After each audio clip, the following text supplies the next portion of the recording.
سلسلہ چل رہا ہے اور اب تھوڑا سا حصہ ہی اس کا باقی رہ گیا. گزشتہ جمعے میں بات ہوئی تھی فتح مکہ کی. گزشتہ سے مراد گزشتہ جمعے تو میں نہیں تھا, اس سے پچھلے جمعے کے اندر فتح مکہ کی. اور فتح مکہ میں جو مردوں اور عورتوں کی بیعت ہوئی اور نبی کریم صلی اللہ علیہ وسلم اور حضرت ہندہ رضی اللہ تعالی عنہ کے مابین جو مکالمہ ہوا, اس کا ذکر آیا. آپ صلی اللہ علیہ وسلم جب مکہ مکرمہ میں داخل ہوئے تو بہت ہی تھوڑی سی کچھ جگہوں پر مزاحمت ہوئی اور باقی لوگ انہوں نے امان لے لی. آپ مکہ مکرمہ میں آنے کے بعد بیت اللہ کی طرف گئے اور خود اپنے ہاتھ مبارک سے, آپ کے ہاتھ میں ایک چھڑی تھی اور اس سے آپ جو بیت اللہ میں جو بت رکھے ہوئے تھے, چاہے وہ بیت اللہ شریف کے اندر تھے یا بیت اللہ شریف کے باہر مطاف کے اندر تھے, آپ خود ان کو ایک اپنی لاٹھی سے گراتے ہوئے جا رہے تھے. اور یہ آیتیں آپ کے لب مبارک کے اوپر تھیں کہ وَقُلْ جَاءَ الْحَقُّ وَزَهَقَ الْبَاطِلُ إِنَّ الْبَاطِلَ كَانَ زَهُوقًا, کہ حق آ گیا اور باطل جو ہے وہ بھاگ گیا, اور یہ باطل ہے ہی کہ اس کی قسمت ہی شکست, اور اس کے مقدر کے اندر اللہ پاک نے جو ہے وہ رسوائی لکھی ہے. اور یہ اوندھے منہ ان بتوں کو آپ اپنی چھڑی کے ذریعے سے گراتے ہوئے جا رہے تھے. تو بعض لوگوں نے لکھا ہے کہ یعنی یہ بت حالانکہ سیسے سے چپکائے گئے تھے, لیکن آپ کی لاٹھی کی زور سے وہ جو ہے پیچھے کی طرف گر جایا کرتے تھے. پھر آپ نے خانہ کعبہ کی چابی منگوائی ہے. عثمان بن ابی طلحہ جو خانہ کعبہ کے جن کے پاس چابی تھی, تو عثمان بن طلحہ کو بلایا اور ان سے کہا کہ خانہ کعبہ کی چابی لائیں. اور آپ اندر داخل ہوئے خانہ کعبہ میں طواف سے فارغ ہو کر.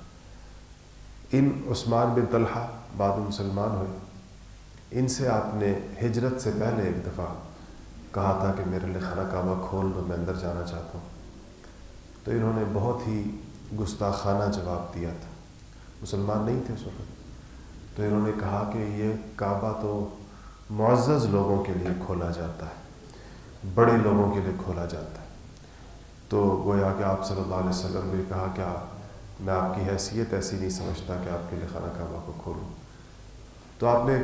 کہا تھا کہ عثمان ایک دن اس کعبے کی چابی میرے ہاتھ میں ہوگی, پھر میری مرضی ہوگی کہ میں جس کو دوں, میں دوں گا خانہ کعبہ کی چابی. اس نے کہا کہ اگر ایسا کوئی دن بھی ہمارے نصیب میں ہے اور ہماری قسمت میں ہے تو وہ قریش کی تاریخ کا سب سے برا دن ہوگا. تو آپ نے فرمایا کہ نہیں, وہ قریش کی تاریخ کا سب سے اچھا دن ہوگا. تو عثمان بن طلحہ آئے, ان سے کہا خانہ کعبہ کی چابی دیں.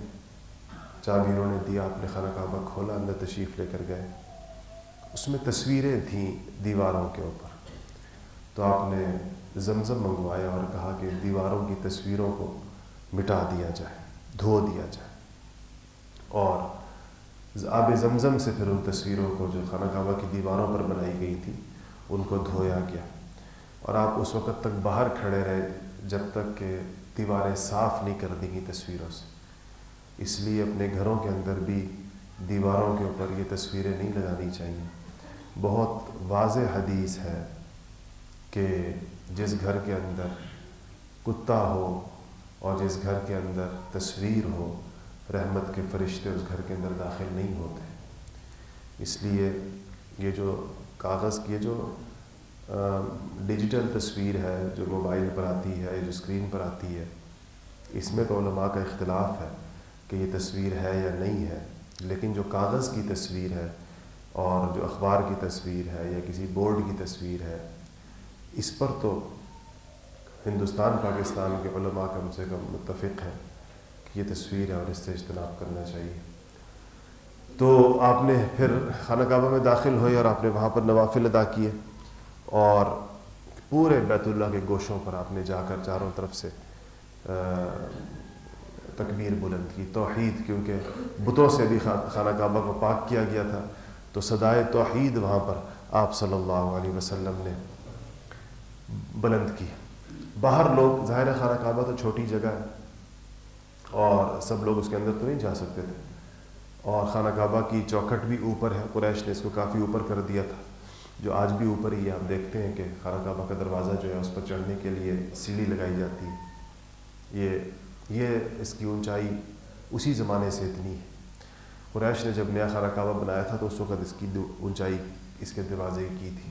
اس میں ایک وجہ تو یہ تھی کہ سیلاب کا پانی آتا تھا۔ آپ نے دیکھا ہوگا کہ خانہ کعبہ اس طرح نشیب کے اندر ہے، بالکل نیچے، تو اس زمانے میں چونکہ سیلاب کا پانی آتا تھا تو وہ اس کے خانہ کعبہ کے اندر جانے کا اندیشہ ہوتا تھا، گیا بھی تھا کئی دفعہ، اس لیے وہ جو ہے انہوں نے اونچا کیا۔ اور دوسرا اونچا کرنے کے اندر مقصد یہ تھا کہ خانہ کعبہ میں داخلہ قریش کی اجازت کے بغیر نہ ہو، اور دروازہ اتنا اونچا ہو کہ جب تک وہ اس کو سیڑھی نہ لگائی جائے اور اس کا دروازہ باقاعدہ کھولا نہ جائے تو کوئی اس میں جا نہ سکے۔ اور تیسری اس کے دروازے، اس کی حفاظت کے پیش نظر بھی، کیونکہ اس کے اندر سونے چاندی کی چیزیں رکھی ہوئی تھیں، بعض ایسے ہرن اور بعض ایسے بت جو سونے سے بنے ہوئے تھے وہ بھی اس میں رکھے ہوئے تھے، تو اس کی حفاظت بھی وہ اسی میں سمجھتے تھے۔ تو آپ آئے، باہر تشریف لائے خانہ کعبہ میں نمازیں پڑھنے کے بعد، اور آپ نے ایک خطبہ ارشاد فرمایا۔ خانہ کعبہ کی چابی آپ کے ہاتھ کے اندر تھی اور بہت سارے لوگ اس کے امیدوار تھے۔ عثمان بن طلحہ تو یہ سوچ بھی نہیں سکتے تھے کہ وہ بھی اس کی توقع کریں چابی کی، کیونکہ ان کو شاید اپنا وہ سلوک یاد ہوگا جو انہوں نے نبی کریم صلی اللہ علیہ وسلم کے ساتھ کیا تھا اور ہجرت سے پہلے۔ ان کے تو خیر وہم و گمان میں نہیں ہوگا کہ چابی مجھے واپس آئے میرے پاس، میں بھی اس کا امیدوار ہو سکتا ہوں۔ خاندان نبوت کے لوگوں کو، بنو ہاشم کو خاص طور پر اور بنو عبد المطلب کو توقع تھی چابی کی، اور ان متوقع امیدواروں میں سیدنا عباس حضور کے چچا، سیدنا علی ابن ابی طالب رضی اللہ تعالیٰ عنہ، ان حضرات کا خیال یہ تھا کہ یہ بہت بڑی سعادت ہے اور یہ بہت بڑی یہ خوش بختی ہے کہ کسی کو خانہ کعبہ کی تولیت مل جائے، تو وہ اس کے امیدوار تھے۔ تو آپ آئے اور آپ نے دروازے کے اوپر کھڑے ہو کر کعبے کے ایک خطبہ ارشاد فرمایا۔ اس خطبے کے کچھ جملے میں آپ کو سنا دیتا ہوں، جو خطبہ تو حدیثی کتابوں کے اندر پورا ہے۔ تو آپ نے خطبے میں کہا کہ لا الہ الا اللہ وحدہ لا شریک لہ صدق وعدہ ونصر عبدہ وہزم الاحزاب وحدہ۔ آپ نے سنا ہوگا کہ یہ خطبہ اس طریقے کے ساتھ، لا الہ الا اللہ وحدہ لا شریک لہ صدق وعدہ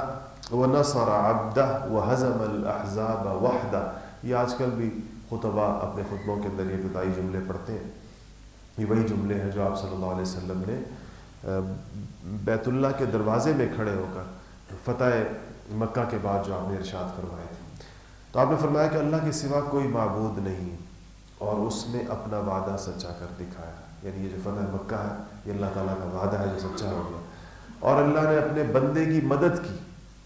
اور اللہ نے دشمنوں کی تمام جماعتوں کو تن تنہا اللہ پاک میں شکست دی۔ انبیاء علیہ الصلوۃ والسلام کا اور نیک لوگوں کا طریقہ یہ ہوتا ہے کہ وہ کامیابیوں کو، سرفرازیوں کو، سربلندیوں کو اور نعمتوں کو اللہ تعالیٰ کی طرف منسوب کرتے ہیں، اس کو اپنی طرف نہیں منسوب کرتے۔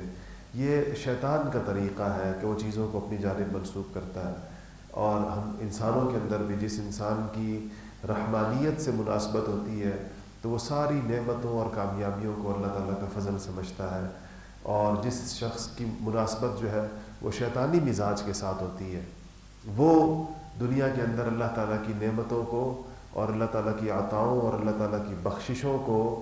اپنے بازوؤں کا کمال سمجھتا ہے۔ جیسے قارون تھا، قارون کو جب کہا گیا کہ تمہارے پاس جو دولت ہے یہ اللہ تعالیٰ کی طرف سے، تو اس نے کہا تھا کہ یہ تو میں نے خود اپنے زور بازو سے کمائی ہے، یعنی اس میں العیاذ باللہ گویا کہ اللہ تعالیٰ کا کوئی کردار نہیں ہے مجھے مال دینے کے اندر۔ تو یہ قارونی اور حامانی اور فرعونی سوچ جو انسان کی ہوتی ہے وہ یہ کہ اپنی دولت کو یا اپنے منصب کو یا اپنی شہرت کو یا اپنی عزت کو یا اپنے پاس کسی بھی نعمت کو خالص اللہ کا فضل سمجھنے کی بجائے اپنا کمال سمجھنا، اس کو یہ سمجھنا کہ کوئی میرے اندر کو بہت بڑا وصف ہے، یہ بڑا خطرناک مزاج ہے۔ اللہ تعالیٰ ایسے سر کو نیچا کیے بغیر موت نہیں دیتے جب تک اس کو اس کا سر جھکا نہ دیا جائے، اور جب تک اللہ پاک اس کے غرور کا دنیا کے اندر علاج نہ کر دے اور اس کے دماغ سے اس خناس کو نکال نہ دے، تو دنیا سے ایسا بندہ عام طور پہ اگر مسلمان ہے تو رخصت نہیں ہوگا۔ کافر ہے اور آخرت کے ابدی عذاب ہے تو اسی حالت غرور میں بھی دنیا سے جا سکتا ہے۔ اگر مسلمان ہے اور اسے جنت کے اندر جانا ہے بالآخر ساری سزائیں بھگتنے کے بعد، تو اس کو اس چیز کی دنیا کے اندر سزا ملتی ہے۔ تو آپ نے فرمایا کہ یہ سب اللہ تعالیٰ نے تنہا اللہ تعالیٰ نے شکست دی، مطلب یہ کہ کوئی شائبہ بھی نہ ہو ہماری شرکت کا اس کے اندر، کہ ہم اس فتح مکہ کے اندر یہ سمجھیں کہ ہم نے بھی کوئی بڑا کمال کیا۔ پھر آپ نے فرمایا کہ اے لوگوں، جو خصلت اور عادت چاہے جانی ہو، یعنی وہ چیز جو خواہ وہ کوئی خصلت یا عادت یعنی کوئی طریقہ کار، طرز زندگی جاہلیت کے زمانے کا،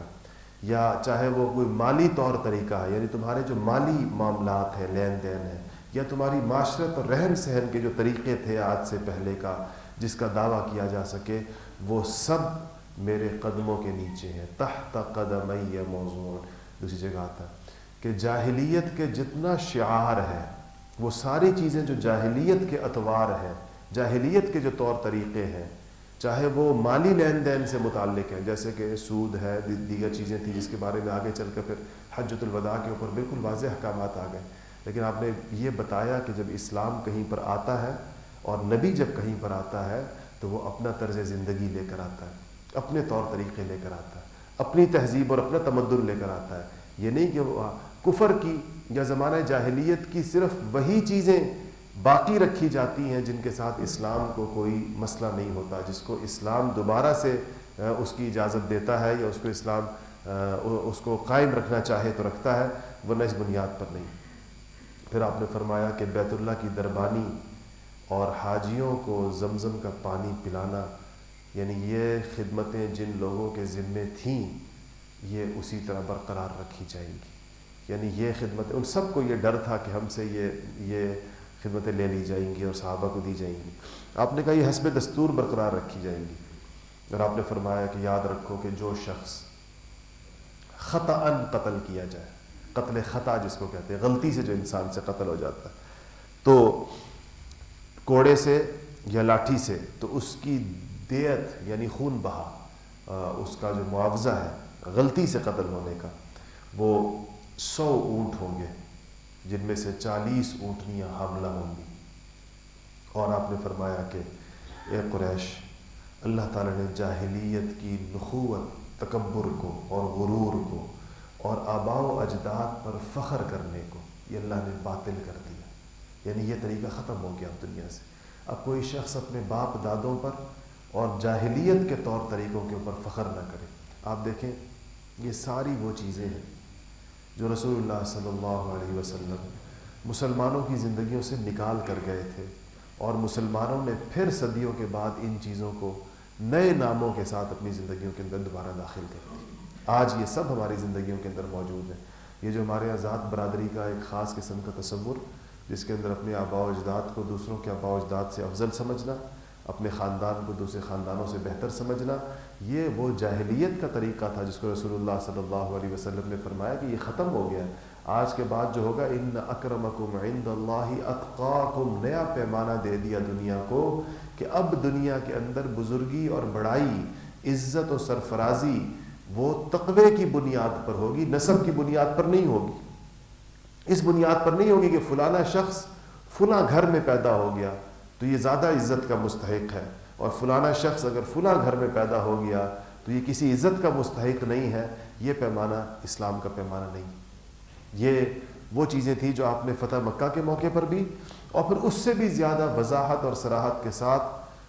حجۃ الوداع جو آگے آ رہا ہے، جو آخری حج آپ نے فرمایا، جس کے اندر آپ نے پوری دنیا کو، انسانیت کو ایک بہت ہی فصیح و بلیغ خطبہ دیا، جس میں رہتی دنیا تک کے احکامات ان کو بتائے کہ تم لوگ زندگیاں کیسے گزارو گے۔ پھر آپ نے فرمایا کہ سنو، اور کہا کہ سب لوگ، آپ نے کہا کہ یہ باطل کر دیا اللہ پاک نے آباء و اجداد کے نام پر فخر کرنا اور جاہلیت کے زمانے کے جو تکبرات، جتنے بھی تکبر تھے، بڑائی کے جو پیمانے جاہلیت میں تم لوگوں نے قائم کر رکھے تھے، وہ اللہ پاک نے باطل کر دیا اور فرمایا کہ سب لوگ آدم سے ہیں۔ سارے انسان کا کیوں برابر ہے کہ سب کس سے ہیں؟ آدم سے ہیں، اور آدم مٹی سے ہے۔ آپ نے فرمایا، کہا کہ کیا ہے؟ کیوں کہ الناس من آدم، سارے کے سارے لوگ آدم کی اولاد، آدم سے ہیں، وآدم من تراب، اور آدم جو ہے وہ مٹی سے ہیں۔ اس لیے انسان کو تکبر اور غرور جو ہے وہ زیب نہیں دیتا۔ پھر آپ نے فرمایا، یہ آیت تلاوت کی کہ یا ایھا الناس انا خلقناکم من ذکر و انثی وجعلناکم شعوبا وقبائل لتعارفوا ان اکرمکم عند اللہ اتقاکم ان اللہ علیم خبیر۔ یہ آیت آپ نے یہاں تلاوت فرمائی کہ اے لوگوں، ہم نے، اللہ فرما رہے، ہم نے تم کو مرد اور عورت سے پیدا کیا۔ مطلب یہ کہ تم میں سے کوئی شخص کیسے کسی امتیازی حیثیت کا تقاضا کر سکتا ہے جبکہ دنیا میں آنے کا طریقہ سب کا ایک جیسا ہے؟ تم سب کے سب مرد اور عورت سے پیدا ہوئے ہو۔ یا تو دنیا میں کوئی انسان کہے کہ میں آسمان سے براہ راست زمین پر اترا ہوں، اس لیے مجھے جو ہے وہ زیادہ عزت زیبا ہے اور مجھے میری کوئی حیثیت اور شان زیادہ ہے، تو اللہ فرما رہے سب ایک ہی طریقے سے پیدا ہوئے ہو دنیا، یعنی سب عورت اور مرد سے تمہیں پیدا کیا اللہ پاک نے، اور تم کو شاخوں وجعلناکم شعوبا وقبائل، اور اللہ پاک نے تم کو شاخوں اور برادریوں یعنی خاندانوں اور قبیلوں کے اندر تقسیم کیا، یعنی تمہارے خاندان اور قبیلے بنائے۔ کیوں بنائے؟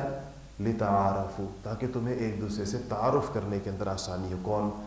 کس کا بیٹا ہے۔ ظاہر بات ہے یہ قبیلہ ایسے ہی بنتا ہے، فلانے کا بیٹا ہے، فلانے کا پوتا ہے، فلانے کا پڑ پوتا ہے، تو اس طرح ایک بندے کی اولاد ایک طرف سمجھی جائے، ایک نام ہوتا ہے ان کا، دوسرے بندے کی اولاد کا دوسرا نام ہوتا ہے۔ تو اللہ پاک نے فرمایا کہ لتعارفوا، یہ تمہارے تعارف کے لیے۔ کوئی نہ کوئی انسان کو آخر انٹروڈکشن تو چاہیے ہوتا ہے نا، تاکہ دوسرے سے ممتاز ہو سکے، غائبانہ کسی کا تعارف کرا سکے۔ تو یہ تمہارے قبائل اور تمہاری شاخیں اور برادریاں اور ذاتیں اس لیے بنائی گئی ہیں، یہ اس سے نہیں ہے کہ تم اس کی بنیاد کے اوپر فخر کرو۔ یعنی یہاں کہا لفظ قرآن میں کیا ہے؟ لتعارفوا، یہ نہیں کہا گیا لتفاخروا کہ تم فخر کرو اور سینہ چوڑا کرو اور کہو کہ جی میں فلانا ہوں اور میں فلانا ہوں، اور کسی انسان کو صرف اس کی ذات کی بنیاد کے اوپر کمتر سمجھنا اور اس کی اہانت اور تذلیل کرنا، یہ ظاہر بات ہے کسی طور اسلام میں جائز نہیں ہے۔ پھر آپ نے فرمایا کہ اور پھر ان اکرمکم، آیت کا آخر تھا ان اکرمکم عند اللہ اتقاکم، اللہ کے نزدیک اکرمکم، اکرم کہتے ہیں انتہائی معزز کو، اکرم اس میں تفضیل کا صیغہ ہے کہ جو تمہارے درمیان سب سے زیادہ جو معزز ہے تم لوگوں کے اندر، عند اللہ، اللہ کے نزدیک، وہ کون ہے؟ اتقاکم، جو سب سے زیادہ اللہ تعالیٰ سے ڈرنے والا ہے، خدا ترس ہے۔ پھر آپ نے فرمایا کہ قریش سے آپ نے پوچھا کہ اے قریش، میرے بارے میں تمہارا کیا خیال ہے؟ اب یہ قریش سارے نیچے مکہ میں تو آپ داخل ہو گئے، مزاحمت نہیں ہوئی تھوڑی سی کے علاوہ، کسی کو لڑنے کی ہمت نہیں ہوئی، اب سب اپنی قسمت کا انتظار کر رہے ہیں کہ ہمارے بارے میں کیا فیصلہ فرماتے ہیں۔ دنیا کا کوئی بھی فاتح ہو، کتنی آپ نے فتوحات کی تاریخ پڑھی ہوگی، نادر شاہ کا دلی میں آنا اور بعد کے لوگ جتنے بھی آئے، دنیا کا کوئی بھی فاتح ہوتا تو اب وہ یہ کہتا کہ کیا ہوگا، اب قتل عام ہوگا۔ اور جس طرح کے چنگیزیوں کے لشکر جب داخل ہوئے تو اس نے قتل عام جب کیا تو کسی نے کہا اس سے کہ خدا عورتیں نکلیں اور ہزاروں لاکھوں لوگ مار دیے گئے، تو کسی نے آ کر اس تیموری سے کہا کہ خدا کے لیے بس کرو، کیا تمہاری تلوار کی پیاس ختم نہیں ہوئی؟ اتنا خون بہا دیا، لاکھوں لوگ تم نے قتل کر دیے۔ اس نے کہا کہ میں نے قسم کھائی ہے کہ جب تک انسانوں کے خون اتنے اوپر نہیں آ جائیں گے، اتنا زیادہ نہیں ہوگا کہ میرے گھوڑے کے پیٹ کو جا کر خون لگے، اس وقت تک تلواریں روکی نہیں جائیں گی۔ تو جب اور لوگوں نے فریاد کی تو کسی نے کہا کہ تمہاری قسم اس طرح پوری کرتے ہیں کہ نیچے سے خون کا چھینٹا تمہارے گھوڑے کے پیٹ کو ڈال دیتے ہیں، پیٹ کو لگ جائے تو تمہاری قسم بھی پوری ہو جائے گی، اور مزید تم جو ہے وہ قتل و غارت بند کرو مفتوحہ علاقوں کی اور مفتوحہ لوگوں کی۔ تو انسانیت کی تاریخ تو ان چیزوں سے بھری پڑی ہے۔ حالانکہ اگر دیکھا جائے تو جن لوگوں پر اس نے فتح حاصل کی تھی انہوں نے اس کا کوئی جرم نہیں کیا تھا، یعنی ان لوگوں نے اس کے بندے نہیں مارے تھے، کبھی اس سے جنگ نہیں کی تھی، وہ تو ویسے ہی اٹھ کر ایک پوری دنیا فتح کرنے کے لیے نکلا تھا، ان قوموں کے ساتھ تو اس کا کبھی واسطہ ہی نہیں پڑا تھا۔ یہاں تو وہ لوگ سامنے تھے جن میں سے ایک ایک کے اوپر مختلف جرائم تھے، آپ صلی اللہ علیہ وسلم کو ستانے کے، تکلیفیں دینے کے، اذیتیں پہنچانے کے، پھر صحابہ کو مختلف غزوات کے اندر قتل کرنے کے، ان کو اپنے مکانوں سے نکالنے کے۔ یہ جو لوگ سامنے کھڑے تھے اس وقت، یہ سب کے سب صحابہ کی جائیدادوں کے اوپر قابض تھے اس وقت، ان گھروں میں رہ رہے تھے جو گھر صحابہ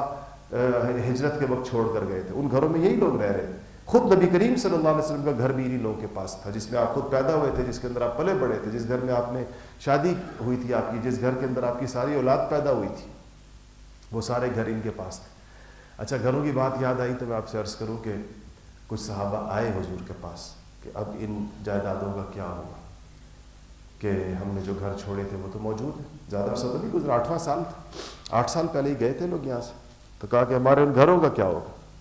آپ صلی اللہ علیہ وسلم نے فرمایا کہ جو چیز اللہ کے لیے، ہجرت کا مطلب ہوتا ہے کہ اپنی مال اور اپنی علاقہ اللہ کے لیے چھوڑ دینا، تو جو تم نے چھوڑ دیا ایک دفعہ اللہ کے نام پر، اب اس کے اوپر صبر کرو، میں اس کے عوض تمہیں جنت کے گھر دلواؤں گا، اس پر تم صبر کرو، اس کے عوض اللہ پاک جنت کے گھر عطا فرمائیں گے۔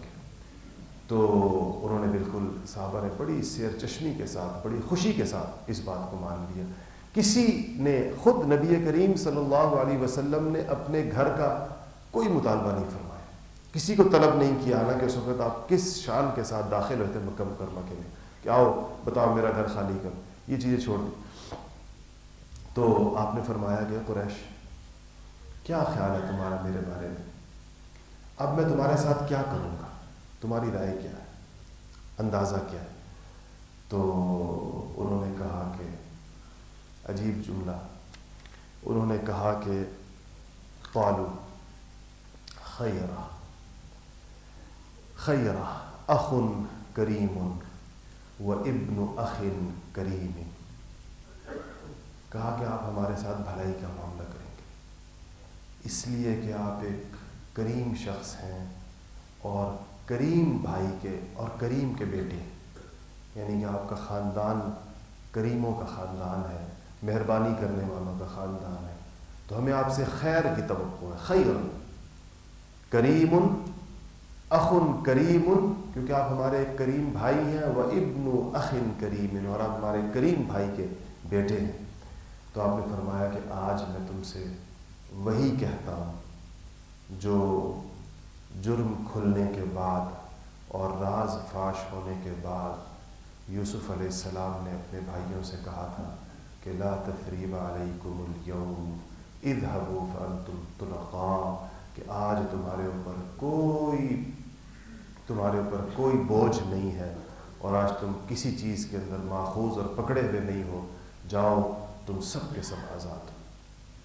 اس طرح آپ نے، اس کو عفو عام کہتے ہیں کہ آپ نے عام معافی کا اعلان کر دیا، ہر شخص خاص نے جتنے سوائے 15 لوگوں کے، 15 لوگ ایسے تھے وہ بدبخت ازلی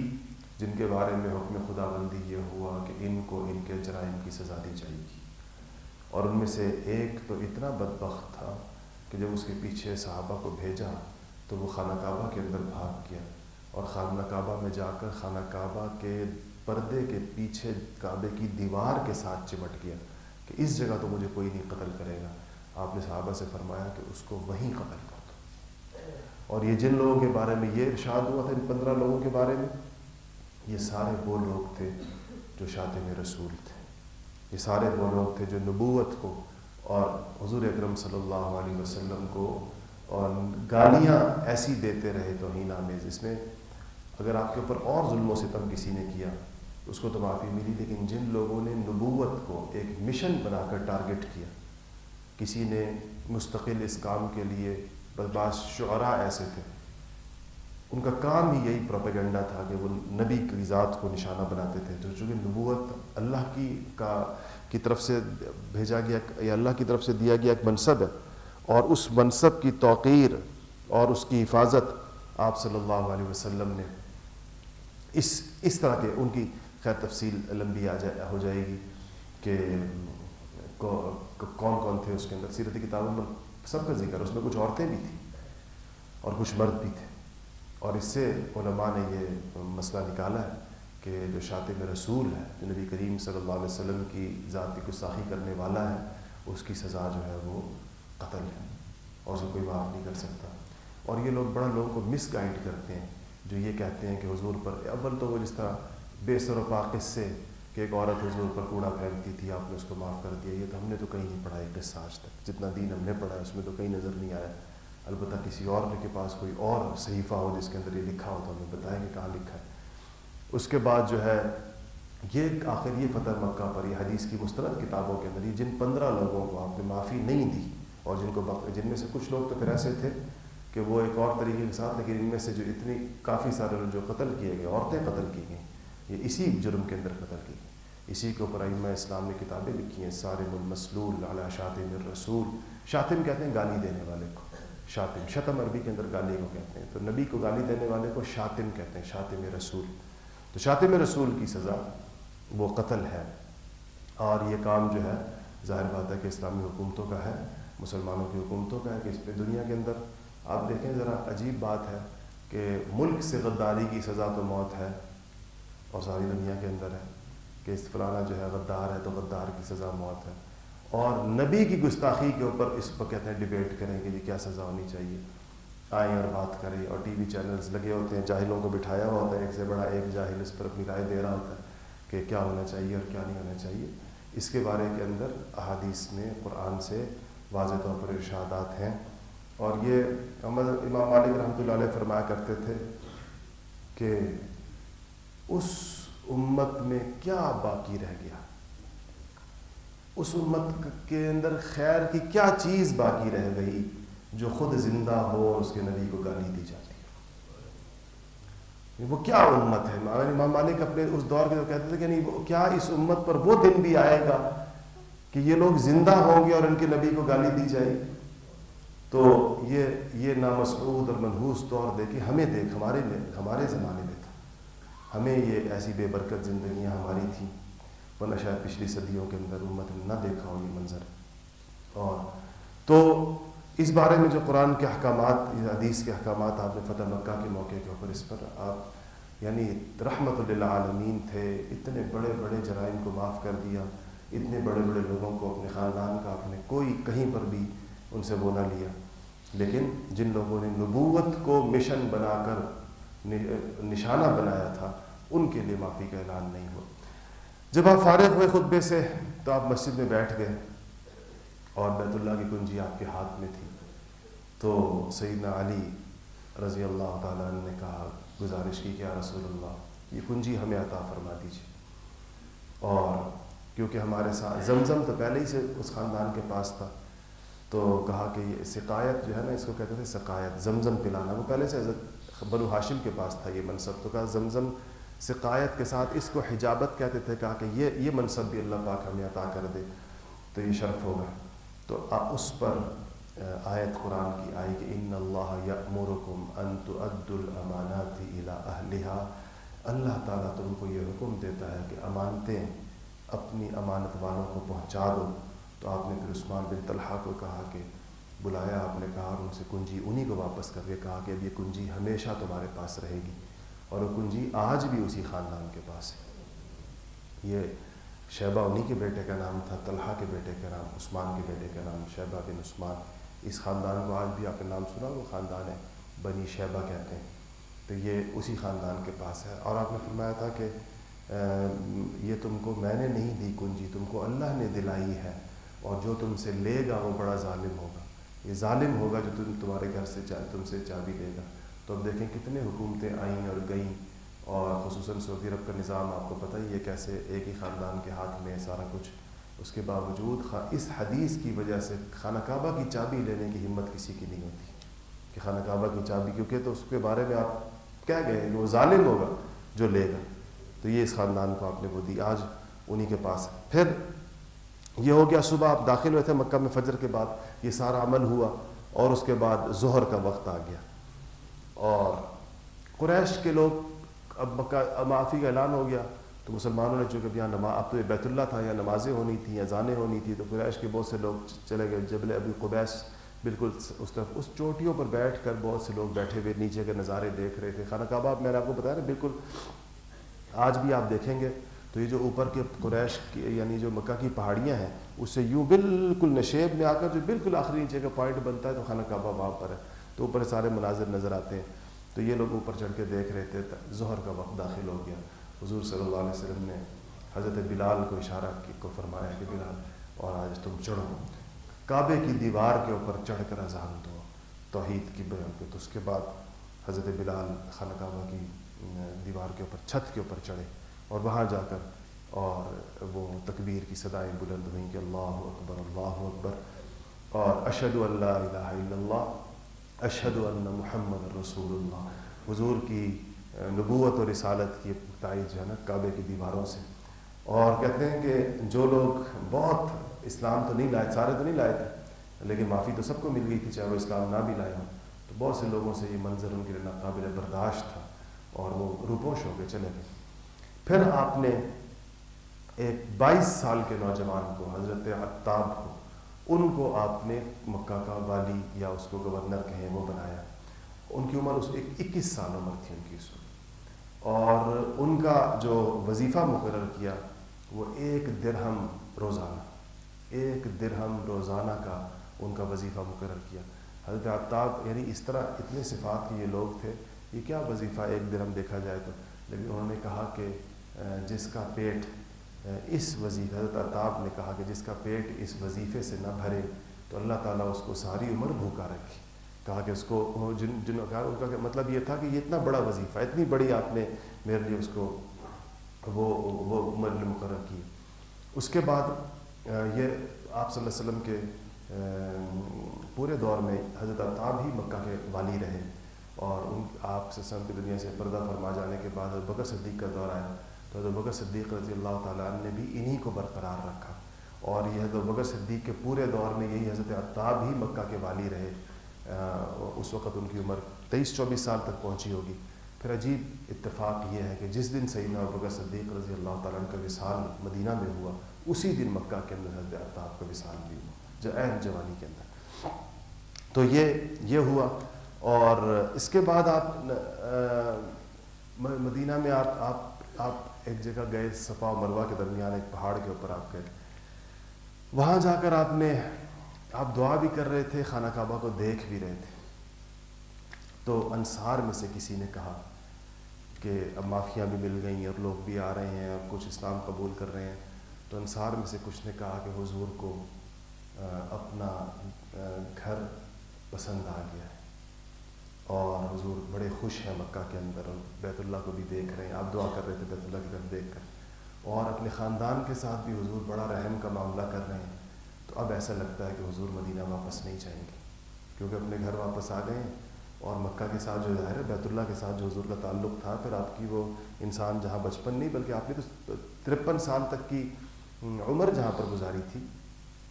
تو آپ کو وحی کے ذریعے پتہ چل گیا اس بات کا. تو آپ نے بلایا انصار کو، آپ نے کہا تم لوگوں نے کہا یہ کہ مجھے میرا خاندان پسند آ گیا ہے، نرمی کر رہا ہوں ان کے ساتھ، اور مجھے بیت اللہ اچھا لگ رہا ہے، تو میں جو ہوں وہ ادھر رہ جاؤں گا. تو انہوں نے کہا رسول اللہ ہمیں اس بات کا خدشہ ہے کہ آپ کی جو ہم کیفیت دیکھ رہے ہیں اور آپ کے اوپر جو ہم خوشی اور مسرت دیکھ رہے ہیں، تو ہمیں اس بات کا وہ لگتا ہے کہ آپ شاید واپس تشریف نہ لے کر جائیں. تو آپ نے فرمایا کہ میں نے ہجرت اللہ کی طرف اور اس کے رسول میں اللہ کی طرف اور تمہاری طرف ہجرت کی تھی. یہ ہجرت اللہ کے لیے کی تھی اور تمہاری طرف کی تھی، اور یہ ہجرت قائم رہے گی. اے انصار، میں تم سے ہوں، تم مجھ سے ہو. یعنی میرا یہ نہیں کہ یہ ہمارا ہمیشہ کا ساتھ ہے، یہ اس پر نہیں کہ فتح مکہ کے ساتھ. اس پر انصار اتنے خوش ہوئے. کسی کو یہ توقع نہیں تھی کہ آپ مکہ کو فتح کرنے کے بعد پھر مدینہ تشریف لے کے جائیں گے واپس، لیکن آپ نے جگہ جگہ انصار کو آپ کی کہا کرتے تھے. اصل میں وفا ہے. نبی کریم صلی اللہ علیہ وسلم کی طبیعت اللہ پاک نے ان کا خمیر وفا سے اٹھایا تھا، اور ظاہر بات ہے کہ جن حالات کے اندر انصار نے ان کا ساتھ دیا تھا. اس سے جو اگلی جو غزوہ ہے ابھی آئے گا وقت، آج کا تو ختم ہو گیا، لیکن اس بات کو اس کے ساتھ جوڑ کے بتا دوں کہ جب آگے طائف کا غزوہ اس کے فوراً بعد ہوا، فتح مکہ اگلے جمعے انشاءاللہ اس کو بیان کریں گے،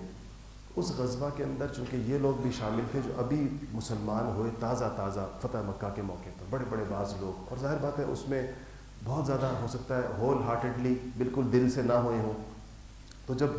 اس غزوہ کے اندر بہت زیادہ غنیمت آئی تھی، بہت زیادہ، اور آپ نے ان سرداران قریش کو جو نئے نئے مسلمان ہوئے تھے ان کو بہت زیادہ مال و منال عطا کیا تھا، کسی کو 100 اونٹ دیے، کسی کو 3000 بکریاں دیں، کسی کو 5000 بکریاں دیں، کسی کو کتنے کتنے غلام دیے، اور عجیب یہ کیا کہ انصار کو کچھ نہیں دیا، سب کچھ انہی میں تقسیم کر دیا۔ تو کچھ انصار کے نوجوان لڑکے ذرا بات منہ پر لے آتے ہیں جلدی، تو انہوں نے کہا کہ حضور نے تو سارا کچھ اپنے خاندان میں بانٹ دیا، اور ہماری تو ابھی تک ہماری تلواروں سے تو خون ٹپک رہا ہے، یعنی ہم نے بھی داد شجاعت دی ہے اس جنگ کے اندر بھی اور پچھلی جنگوں کے اندر بھی۔ تو یہ بات نبی کریم صلی اللہ علیہ وسلم کو پتہ چل گئی ہے، سعد بن عبادہ نے جا کے بتائی، کہا کہ رسول اللہ بعض لڑکوں نے یہ کہا، آپ نے کہا بلاؤ سب کو، تو سارے آ گئے، تو آپ نے کہا کہ یہ انصار کیا ایسا نہیں ہے کہ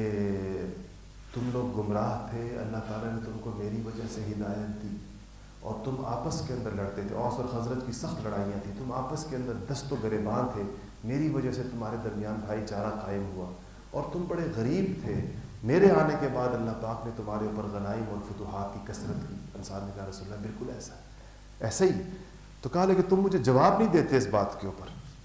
انصار نے کہا رسول اللہ ہم کیا جواب دیں آپ کو اس بات؟ کہا تم یہ جواب دے سکتے ہو کہ آپ بھی ہمارے پاس اس وقت آئے تھے جب آپ کو ساری دنیا جھٹلا رہی تھی تو ہم نے آپ کو مانا تھا،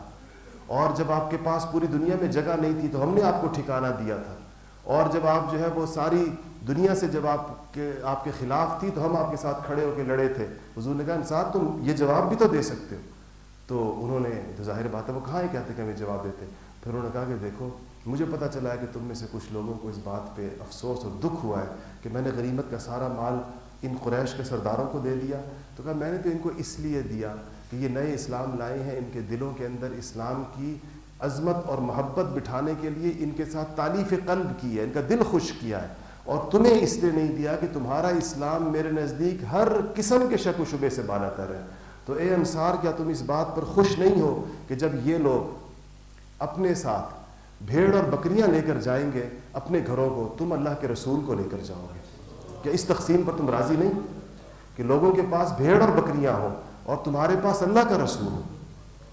اور کہا کہ اگر ساری دنیا ایک وادی کے اندر جائے گی، چل رہی ہو، اور انصار تم دوسری وادی کے اندر جا رہے ہو، تو میں محمد الرسول اللہ اس وادی میں جاؤں گا جس میں تم جاؤ گے۔ پھر کہا کہ انصار میں تم سے ہوں، تم مجھ سے ہو۔ تو سیرت نگاروں نے محدثین نے لکھا ہے کہ اس پہ انصار اتنا روئے کہ ان کی داڑھیاں آنسوؤں سے تر ہو گئی، داڑھیوں سے آنسو ٹپک رہے تھے اس کے اوپر، اور ہاتھ اٹھا کر کہہ رہے تھے کہ یا رسول اللہ ہم اس تقسیم کے اوپر راضی ہیں کہ لوگوں کو بھیڑ بکریاں ملیں اور ہمیں اللہ کا رسول ملے، ہم اس تقسیم کے اوپر دل و جان کے ساتھ راضی ہیں۔ اور اس پہ یہ غزوہ اگلی جو غزوہ آئے گی حنین، اس کا ذکر انشاءاللہ اگلی تفصیلات اگلے جمعے میں۔ واخر دعوانا الحمدللہ۔